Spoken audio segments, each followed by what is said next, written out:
YouTube ચેનલમાં આપ સૌનું સ્વાગત છે। હું વર્ષાબેન કટકિયા। જય બાબા સ્વામી, જય ગુરુદેવ। આજે આપણે બનાવવાના છે પનીર ભુંજી। તો હવે આપણે ગેસ ચાલુ કરીશું। પહેલાં તો જો ગેસ ચાલુ કરી હવે આપણે એની માથે કડાઈ મૂકીશું। હવે આપણે એમાં તેલ નાખીશું। જો તમે જોઈ શકો છો।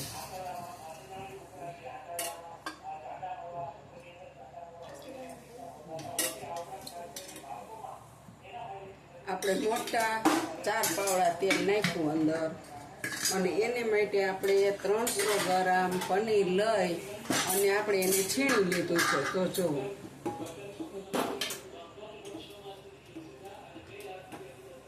આપણે જીરું નાખીશું જો 1 ચમચી અને હવે આપણે દરદરી આદુ લસણ મરચાની પેસ્ટ પીસી લીધી છે ધીમું બંધ કરીને। તો હવે આપણે આદુ મરચા લસણની પેસ્ટ નાખીશું।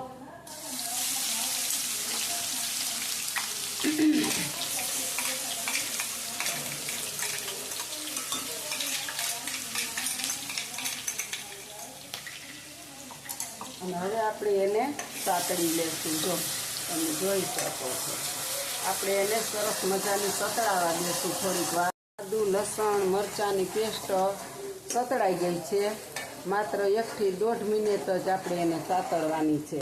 હવે આપણે અંદર નાખીશું ડુંગળીની સ્લાઇસ કાપેલી જો મોટી સરસ મસ્ત અને એને પણ આપણે સાતળી લેશું। જો તમે જોવો છો ને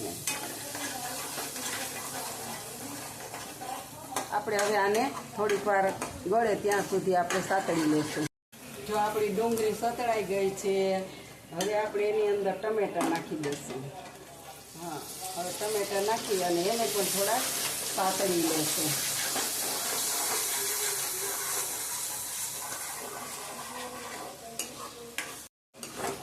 જો આપણું ડુંગળી ને સતળાઈ ગયું હવે આપણે એની અંદર છે ને કેપ્સિકમ 1 મોટું મરચું સુધાર્યું છે એ નાખીશું અને એને પણ આપણે થોડીક વાર સાતળી લેશું। જો મસ્ત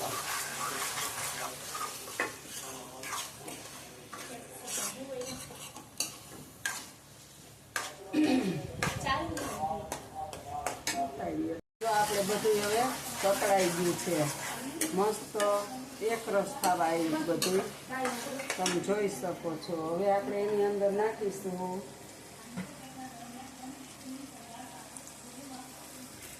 ચણાનો લોટ। જો આપણે 2 ચમચી ચણાનો લોટ નાખ્યો અને હવે આપણે એને હલાવી નાખવાનું અને એને પણ આપણે થોડોક અંદર સતળી લેવાનું। સતળાઈ જાય ને પછી આપણે આગળ જોશું। જો મસ્ત બધું એક રસ થઈ ગયું છે। આપણું કોબી ટમેટા ડુંગળી કેપ્સિકમ બધું મસ્ત રીતે ચડી ગયું છે। હવે જો આપણી ગ્રેવી છે ને એ સતળાઈ ગઈ છે તો હવે આપણે હળદર પાવડર નાખીશું અને આપણે કાશ્મીરી લાલ મરચું પાવડર નાખીશું 2 ચમચી 2 ચમચી ઉપર છે આપણે એટલો નાખ્યું પછી તમારે જેટલો નાખવો હોય એટલો નાખે। આપણે થોડુંક આપણે તીખું મરચું નાખીશું અંદર અને ધાણા જીરું પાવડર નાખ્યો અને હવે આપણે એને હલાવી નાખીશું। જો તમે જોઈ શકો છો સુગંધ તો બહુ આવે છે આખા રસોડામાં।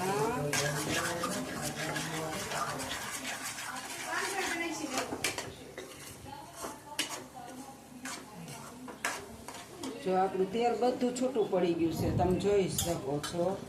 હવે આપણે એમાં નાખીશું લાલ મરચું પાવડર તીખું આપણે કાશ્મીરી મરચું નાખ્યું 2 ચમચી હવે આપણે તીખું મરચું નાખવાનું છે।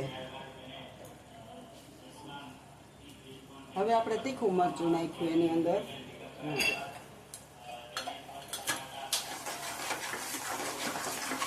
હવે આપણે મસાલો બધો થોડોક સતળાઈ જાય પછી આપણે નાખીશું અંદર કિચન કિંગ મસાલો એ આપણે પાણીમાં પલાળી દીધો છે। જો તમે જોઈ શકો છો એને પલાળી નાખવાનો કિચન કિંગ મસાલો પલાળીને આપણે અંદર નાખી દીધો છે. હવે તમે જોઈ શકો છો. અને હવે આપણે એને હલાવવાનો છે તેલ છૂટું પડે ને ત્યાં સુધી. જો તમે જોઈ શકો છો. હવે જો આપણું તેલ બધું છૂટું પડવા આવ્યું છે અને મસાલામાં તેલ છૂટું પડી ગયું છે. જો કેટલું મસ્ત બની ગયું. જો તમે જોઈ શકો છો. હવે આપણે એમાં જરૂર મુજબ પાણી નાખીશું. અત્યારે તો થોડુંક જ નાખ્યું, ગ્રેવી વાળો વાટકો ધોઈ. અને હવે આપણે એમાં પાણી નાખશું જરૂર મુજબ.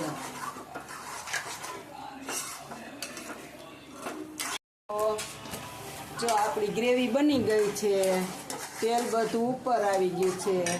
અને હવે આપણે એમાં નાખીશું પનીર. પનીર આપણે 300 ગ્રામ લીધું અને છીણી લીધું છે. તો તમે જુઓ કેટલું મસ્ત.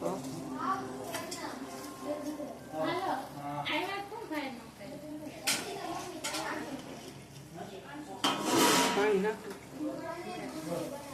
હવે આપણે અંદર પનીર ભેગું નાખી દીધું.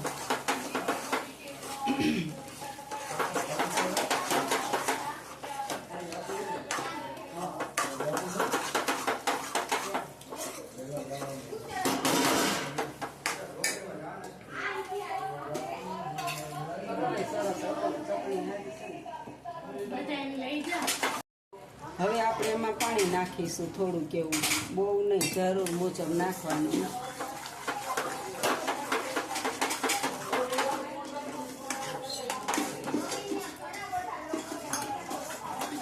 હવે આપણે પાણી નાખ્યું છે, થોડીક વાર આપણે ચોળવી લઈશું.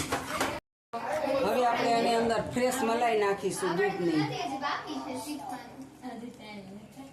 જો આપણે મલાઈ નાખી દીધી 1.5 લીટર દૂધની. બધી મલાઈ નાખી દીધી અંદર અને મસ્ત બની ગઈ. જો તમે જોઈ શકો છો.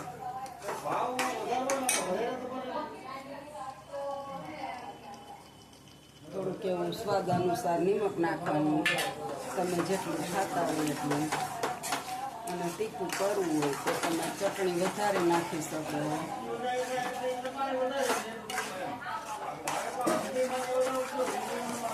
હાલો, જો હવે આપણું શાક બની ગયું છે રેડી, મસ્ત.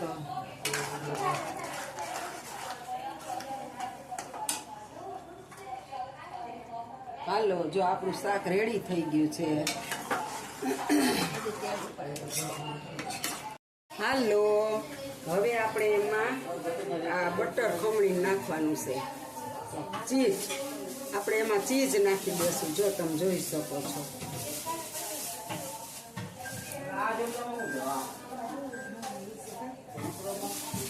આપણો ગેસ ધીરો ધીરો ચાલુ છે અને તમે જોઈ શકો છો. જો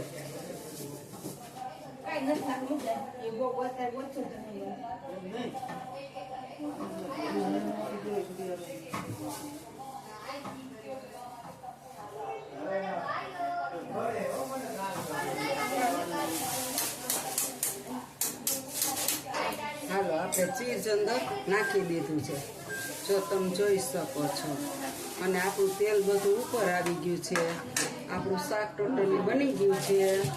અને જો આ મારી તમને પનીર ભુંજીની રેસીપી સારી લાગે તો લાઈક કરજો, શેર કરજો, બે લાઈક બટન દબાવવાનું ભૂલતા નહીં. મને કોમેન્ટમાં લખજો કેવું બન્યું. અને આ રીતે બનાવીને ખાઈને પછી મને કોમેન્ટ કરજો. આવજો. જય બાબા સ્વામી, જય ગુરુદેવ.